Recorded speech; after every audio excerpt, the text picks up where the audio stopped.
Für viele Menschen war der DDR-Grenzstreifen das letzte Hindernis zwischen Freiheit und Gefangenschaft. Und wer diese überwinden wollte, riskierte nicht nur Minen, Stacheldraht und Schüsse. Das hochintelligente Kontrollsystem der Nationalen Volksarmee hielt auch speziell ausgebildete Wach- und Schutzhunde bereit, um auch wirklich jeglichen Fluchtversuch zu unterbinden. Heute tauchen wir tiefer in die Welt der Elitehunde der DDR, die an den ausgeklügelten Grenzanlagen, in militärischen Stützpunkten und auch für die Sowjetarmee ihren Dienst verrichteten. Welche Rassen wurden eingesetzt? Wie wurden sie ausgebildet? Und wie gefährlich waren die berüchtigten Kettenlaufanlagen an der Grenze wirklich? Mach dich bereit, denn diese Geschichte ist garantiert spannender als jeder Thriller. Die DDR war ein Hochsicherheitsstaat. Vereinfacht gesagt, die Menschen sollten nicht hinein und vor allem nicht hinaus. Daher setzte man an der innerdeutschen Grenze und an militärischen Anlagen nicht nur Soldaten ein, sondern auch ein großes System an Diensthunden. Die Wachhunde hatten 3 zentrale Aufgaben. Erstens die Grenzsicherung. Das bedeutet, jegliche Eindringlinge melden und Fluchtversuche zu verhindern. Zweitens der Objektschutz. Was bedeutet, Militärdepots, Kasernen und Raketenstellungen zu bewachen. Drittens der Begleitschutz. Das heißt, Patrouillen der Grenzposten zu unterstützen und Gefahren frühzeitig zu erkennen. Damit dieses System perfekt funktionierte, brauchte die DDR robuste, belastbare und furchtlose Hunde. Als die Sowjetunion nach dem Zweiten Weltkrieg 10.000 Soldaten in der DDR stationierte, brachte sie nicht nur Panzer, Raketen und Kampfflugzeuge mit, sie brachten auch ihre eigenen Hunde mit. Und diese Tiere waren kein Beiwerk. Sie waren ein fester Bestandteil der militärischen Sicherheitsdoktrin der Sowjetarmee und spielten eine zentrale Rolle beim Schutz sensibler Einrichtungen auf DDR-Gebiet. Beginnen wir nun mit diesen faszinierenden Wach- und Schutzhunden. Der kaukasische Ovtcharka war kein gewöhnlicher Wachhund. Er war die pure Abschreckung und eine lebende Festung. Er ist unglaublich groß, brutal stark und er agiert sehr eigenständig auf seinem Territorium. Er ist ursprünglich ein Herdenschutzhund, gezüchtet, um Wölfe und Bären zu vertreiben. Mit einem Gewicht von teils über 70 Kilogramm, einem massiven Kopf und einem extremen Schutztrieb wurde er gezielt an besonders sensiblen Orten eingesetzt. Zum Beispiel zum Schutz von Raketen und Munitionslagern, das Bewachen von Flugplätzen der sowjetischen Luftstreitkräfte und zu streng isolierten Militärzonen, zu denen selbst DDR-Soldaten oft keinen Zutritt hatten. Zeitzeugen berichteten, dass alleine die Präsenz dieser Hunde viele Personen davon abhielt, sich auch nur der Umzäunung der militärischen Anlagen zu nähern. Der Kaukasier arbeitete häufig allein oder paarweise, ohne ständige menschliche Begleitung. Etwas, das nur bei extrem selbstsicheren Hunden möglich gewesen ist. Ein ehemaliger Offizier der Nationalen Volksarmee beschrieb es später so: Diese Hunde kannten kein Zögern. Wer nachts in ihren Bereich kam, war ein Eindringling. Punkt.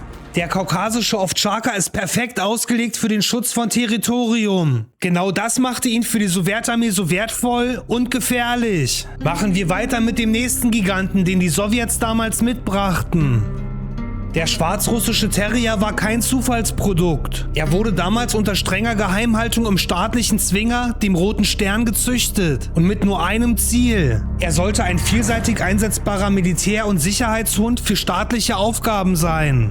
In der DDR wurde diese Rasse vor allem eingesetzt für Patrouillen mit bewaffneten Soldaten, Personenschutz innerhalb militärischer Sperrzonen und die Sicherung von Stabsgebäuden, Offiziersunterkünften und Geheimdienstobjekten. Der schwarzrussische Terrier war besonders beliebt bei Einheiten, die Kontrolle und Führigkeit brauchten. Im Gegensatz zu den Ovtcharkas arbeitete er enger mit seinem Hundeführer zusammen, konnte aber trotzdem sehr hart zupacken, wenn es erforderlich war. Seinen Ruf als Hund des KGBs erhielt er, weil er oft auch zur Bewachung von Gefängnissen, Forschungszentren und Geheimdienstanlagen genutzt wurde. Orte, an denen eine absolute Zuverlässigkeit gefordert war. Er ist ein Hund, der nicht nur bewacht, sondern auch sein Territorium gezielt sichert.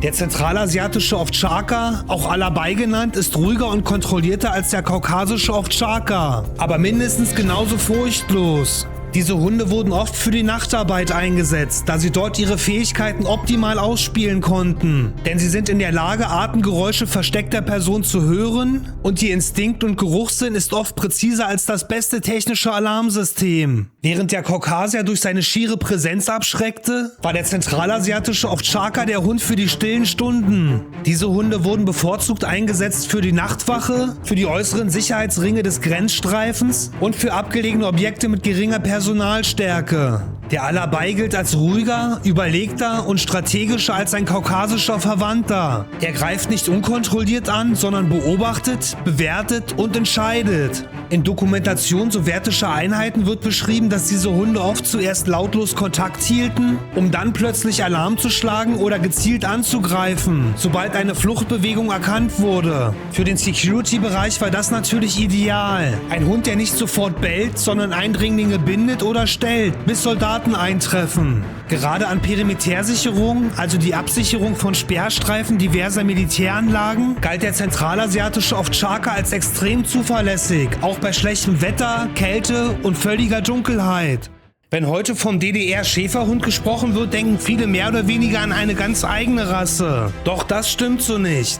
Der DDR-Schäferhund war kein neuer Hund in dem Sinne, aber er war das Ereignis einer radikal anderen Zuchtphilosophie. Während im Westen Ausstellungen, Schönheitswettbewerbe und Titel eine immer größere Rolle spielten, verfolgte die DDR ihr ganz eigenes Ziel. Ganz schlicht und einfach die praktische Funktion des Hundes. Diese Hunde sollten arbeiten, nicht gefallen, nicht glänzen, sondern leisten, unter realen, harten Bedingungen. Der Unterschied begann beim Körperbau. DDR-Schäferhunde waren kräftig, kompakt und belastbar. Der Rücken war deutlich gerader, die Hinterhand weniger stark gewinkelt. Er hatte keinen übertriebenen Gang, machte keine Showbewegung, sondern war gemacht für lange Märsche, Sprinteinsätze und den täglichen Dienst. Viele der heutigen Showlinien wirken im Vergleich zum damaligen DDR-Schäferhund fast schon filigran.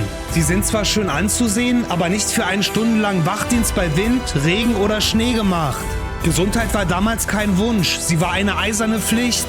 In der DDR war die Zucht keine Liebhaberei, sie war staatlich streng kontrolliert. Hatte ein Hund zum Beispiel eine Hüftdysplasie, war dies ein Grund für einen Zuchtausschluss. Oder waren Nervenschwäche, Unsicherheit oder unkontrollierte Aggression vorzufinden? Auch dies führte zu einem Zuchtausschluss. Nur Hunde, die extrem belastbar, schussfest, stressresilient und arbeitsfreudig waren, durften sich überhaupt fortpflanzen. Das Ergebnis waren dann Schäferhunde, die auch unter Dauerstress funktionierten. Nachts, bei Kälte, unter Lärm und bei Alarm. Der DDR-Schäferhund war kein nervöser Hund. Er war auch kein hektischer Reißer. Stattdessen hatte er eine hohe Reizschwelle. Und wenn er handelte, dann kontrolliert. In seiner Diensttätigkeit zeigte er gezielte Aggression. Nicht aus Unsicherheit, sondern es war Teil seiner Aufgabe. Gleichzeitig war er extrem bezogen auf seinen Menschen. Die Bindung zum Hundeführer war kein Nebeneffekt. Sie war Teil des Systems. Und wenn nötig, konnte dieser Hund auch selbstständig handeln. Gerade im Revierdienst war dies entscheidend. Beleuchten wir nochmal die Linienzucht. Ein entscheidender Unterschied zu heute: Diese Zucht war kein privates Hobby. Zuchtbücher wurden staatlich geführt, Zwinger standen unter militärischer Kontrolle. Außerdem wurden die Hunde regelmäßig getestet. Leistungsprüfungen waren Pflicht, kein Extra. Besonders prägend beim DDR-Schäferhund waren die Zuchtlinien aus den Grenztruppen, der Volkspolizei und den Diensthundeschulen der NVA. Hier entstanden die Hunde, die exakt auf ihren Einsatz vorbereitet wurden. Mit dem Ende der DDR verschwand auch das bislang bestehende System. Viele Zuchtlinien gingen später dann im westdeutschen Bestand auf. Andere jedoch verschwanden vollständig. Und einige wenige wurden von Leistungszüchtern bewusst erhalten. Deshalb gibt es heute noch verschiedene Arbeitslinien, die dem DDR-Typ sehr nahe kommen. Der nächste Wach- und Schutzhund dürfte für viele eher überraschend sein, nämlich der Airedale Terrier. Auch er war ein fester Bestandteil des DDR-Diensthundesystems. Aber warum genau diese Hunderasse? Der Airedale ist der größte aller Terrier und ist extrem hart im Nehmen. Er ist durch sein dichtes Fell wetterfest und er besitzt eine enorme Wachsamkeit. Außerdem gelten Airedales als clever und eher unabhängige Denker. Ein wahrer Vorteil bei längeren und selbstständigen Wachaufgaben. Typische Einsatzbereiche für ihn waren beispielsweise Grenzposten in waldreichen Gebieten oder der Wachdienst bei abgelegenen Militärobjekten bzw. Patrouillen mit Soldaten. Ihr Mut ist legendär, kein Wunder also, dass auch die Sowjets diese Rasse so sehr schätzten. Die Zusammenarbeit zwischen sowjetischen Truppen und den DDR-Einheiten brachte damals also ein breites Spektrum an Diensthunden ins Land. Die Zusammenarbeit zwischen sowjetischen Einheiten und DDR-Kräften führte damals zu einem einzigartigen Sicherheitsmix. Und zwar DDR-Schäferhunde für Grenz- und Kettenlaufanlagen, sowjetische Ovtcharkas für Großobjekte und militärische Sperrzonen und schwarze Terrier für Patrouillen, Schutz- und Führungsdienste. So entstand ein mehrstufiges Sicherungssystem, in dem Hunde Alarm auslösten, Flüchtende verfolgten, diese dann stellten und notfalls auch zubeißen konnten, um Zeit für das militärische Eingreifen zu gewinnen. Diese Hunde waren also keine klassischen Polizeihunde. Sie waren Teil einer militärischen Abschreckungsstrategie. Eine der bekanntesten und damals zugleich am meisten diskutierten Sicherungsmaßnahmen der DDR waren die sogenannten Kettenlaufanlagen. Dabei bewegten sich die Hunde an ca. 50 bis 100 Meter langen Drahtseilen entlang fest definierter Grenzabschnitte. Sie sicherten diese Bereiche komplett selbstständig. Näherte sich eine Person, reagierten die Hunde sofort und rannten mit hoher Geschwindigkeit entlang der Strecke, um Eindringlinge abzuschrecken. In manchen Grenzabschnitten übernahmen diese Hunde rund um die Uhr die komplette Bewachung, bei Tag und bei Nacht. Die meisten Hunde auf diesen Anlagen waren die DDR-Schäferhunde. Die Arbeit war hart und rein auf den Wachinstinkt ausgelegt. Viele Tiere lebten so jahrelang in diesem Dauereinsatz. Diese Hunde waren alles andere als Kuscheltiere. Sie waren ein fester Teil der militärischen Grenzmechanik, genauso wie Selbstschussanlagen und Wachtürme.